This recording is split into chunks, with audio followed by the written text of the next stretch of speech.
Now to our other top story of the night. The app-based ride-sharing company Uber is picking up some flack along with its fares. Today, the city of Eugene fined Uber for operating without a city public passenger vehicle license. KEZI 9 News reporter Sarah Hurwitz is live in the studio with details on the battle between the company and the city in our top story here at 11. Sarah? Well, all you have to do is pick up a smartphone like this, use the Uber app, and you'll be able to see all of the available drivers in your area. But the city of Eugene says that the company is operating without a specific license, and that's why it was fined $2,000.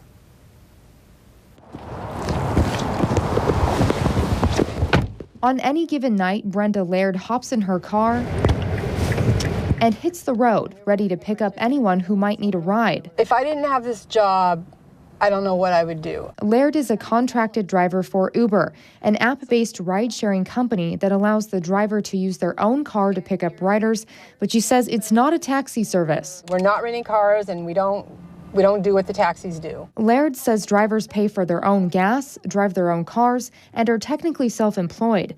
But the city of Eugene says based on current code, they are a taxi service, and they must operate under a city public passenger vehicle license. We have the rules are there for a reason, and even if we are planning to change the rules, you can't violate them simply because you don't want to have them binding right now. Uber has maintained they'll continue to ignore the city's regulations.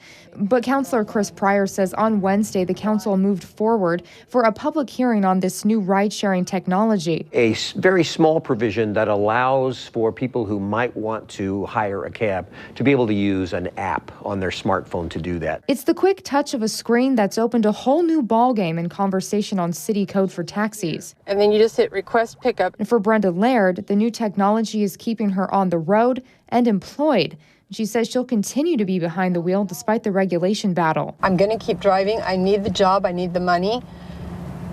And as long as they're around, I'm going to keep driving. And Councilor Chris Pryor says that this is part of a much larger discussion about how the city of Eugene wants to accommodate some of the new technologies in taxi service, but also wants to keep residents safe. Live in the studio, Sarah Hurwitz, KEZI 9 News.